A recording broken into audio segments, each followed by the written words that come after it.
Behind the Grind. I'm Nash Crowther, and joining me today is Kaza Keane. Uh, Now, to start off, you had a very successful time in college at Carleton in Illinois State. What was your college experience like? Oh, it was great, man. I had a blast in college. I think being a young kid coming out of Canada, or I went to private school in the States for a couple of years, but just kind of like open-eyed, and I think the experience was great for me. Basketball-wise, at Illinois State didn't go as planned, but I learned a lot, and I created very good friendships and kind of something that I could use for the rest of my life. And then I got to Cleveland State for a year.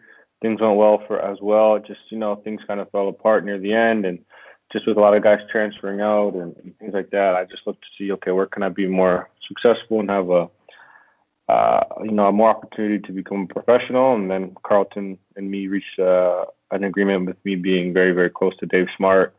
And then I went to Carlton, and then from there, it was just kind of an amazing situation, basketball-wise and life-wise and everything. So I kind of got to give credit to all three schools that helped create me, but I would definitely say Carlton was like the icing on the cake that made everything come together.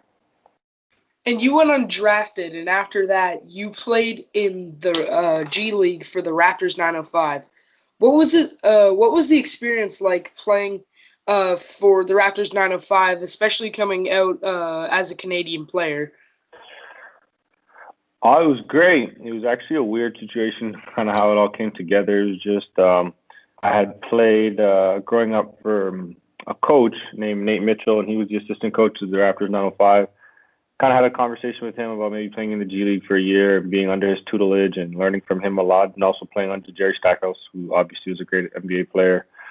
So that's kind of how it started off. And then I just took that experience and understanding that, I probably wasn't going to play as much as I wanted, or not get as many shots or whatever the case may be. But it was just a year to learn, being a young kid on the team, having a lot of veterans, a lot of older guys end up playing in the NBA and stuff like that. Just kind of took the experience and ran with it, and it turned out pretty great for me. And after your time with the Raptors 905, you moved to Europe. What was it a hard decision to make to kind of leave North America and move overseas? Um, Personally, I thought I would have been overseas initially. I think right out of college, I kind of understood that, okay, like the NBA was maybe a long shot from going from Carleton. But I kind of understood, okay, probably going to have a career in Europe for majority of my time. And I had been groomed from my family. My sister played in Europe for 7 years or so. So kind of having that understanding of what life overseas would be like, I kind of had the idea. So for me, I wasn't very too surprised about it. And I kind of wanted to get out and experience new things, learn new cultures. So I was excited and very eager to leave North America and get over to Europe and play basketball. And when you moved to Europe, did you find that there was like a bit of culture shock there, like completely different worlds? Yeah, yeah, it's a lot different from back home. Obviously, there's a huge language barrier. Luckily, I went to a country that spoke English predominantly. A lot of the younger population spoke English, so that helped out a lot. But food, that's one thing. You like certain foods, and when you get over there, you might not be able to eat those type of foods.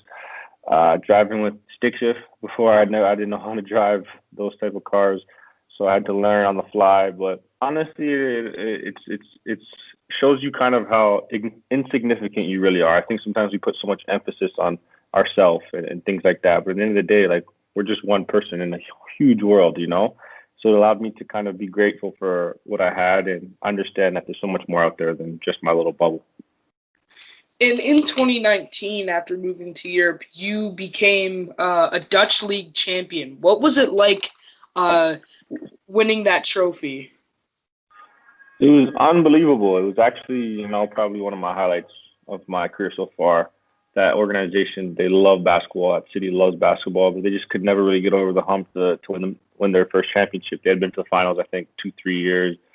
Always kind of were in the hunt. And then we had a really good team that year, and we had a lot of close knit guys. So having that opportunity to finally bring a championship to that city was something that I'll never forget. And I sometimes go back there to this day, and they're so happy about us doing that and giving them an opportunity to have a championship in their hometown. And last season, you were very efficient from the field. You had shooting splits of about you were 50-40-90, which is crazy efficiency. Do you find that shooting is a big part of your game?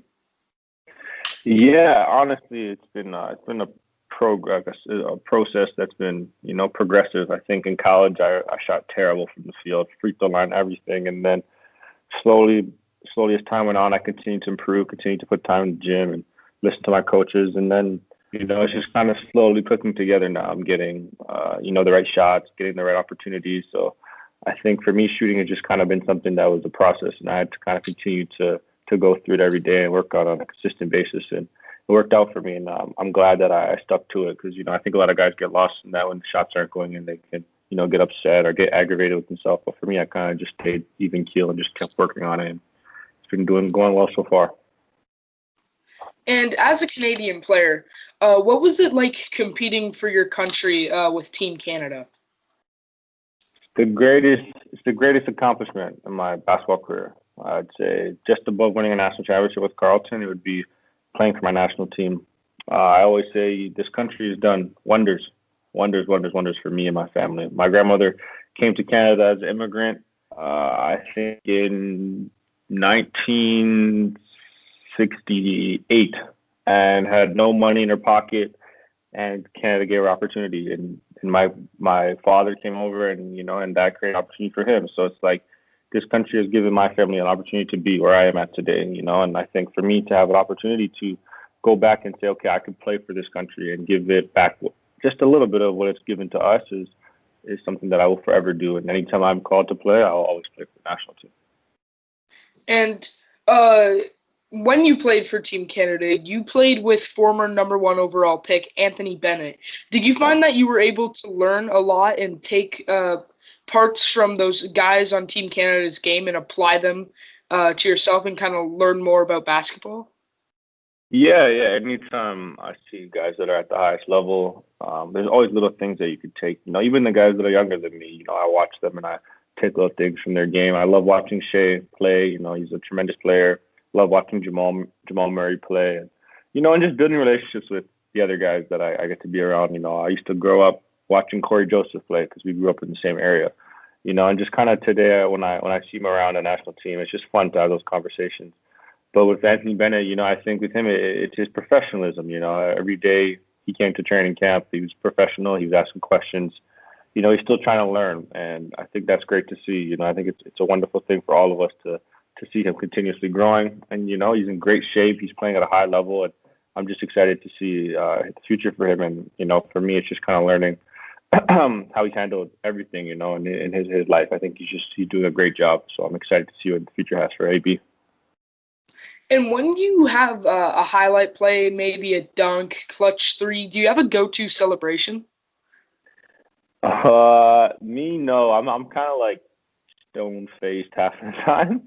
I guess I've kind of had that instilled in me from playing at Carleton. We weren't really known to celebrate too much or have too many outside celebrations. But when I was younger, I kind of enjoyed doing the pump in the chest and stuff like that. But as of late, I kind of just even kill. But I definitely should work on that a little more.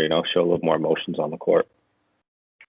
And growing up in Canada, who was your favorite basketball player? My favorite player was Kaza Keane, my sister. Growing up, watched her play throughout my whole life. Kind of wanted to be like her. That was my big thing, was kind of being like my big sister, like being like her. And then other than that, it was obviously for me Steve Nash. I watched Steve Nash when I was a kid, and seeing Steve Nash do what he did and win 2 MVPs, lead the league in assists, all these historic things that a lot of people didn't look and say, "Oh, a Canadian could do that," but he did. And for me, it was a great accomplishment to see. Okay, this is a guy that I could see myself becoming, and seeing that right in front of us. I think Steve Nash, we have to give him a lot of credit for where basketball is today in Canada. And how did your sister teach you to play basketball at a young age? My dad taught us how to play. He was kind of the one that taught us the skills, taught us how to shoot. But it was more just kind of watching her, little things that she picked up, how she moved. I tried to just kind of imitate her a lot. And I have to give her a lot of respect for the player I am today. It's just kind of an imitation of her in guy form. So I guess I just got to give her props. And as a professional basketball player, what is your diet and workout like? A lot of water. I drink a lot of water. I think the main thing is, trying to, obviously I have certain cravings, like I like sweets here and there, and stuff like that, but it's about keeping a good balance. I think for me, I eat a lot of vegetables, a lot of fruits. I usually wake up in the morning and have, a lot of fruit and things like that, but I have my times where I might need a chocolate bar or need something else, and I think it's about maintaining a good balance for me. And I think as we move forward, it's just continuously growing in that aspect and adding certain things that can help my nutrition. I think for me right now also is like rehab, stretching, machines that I use to help keep my body in the best shape I can be.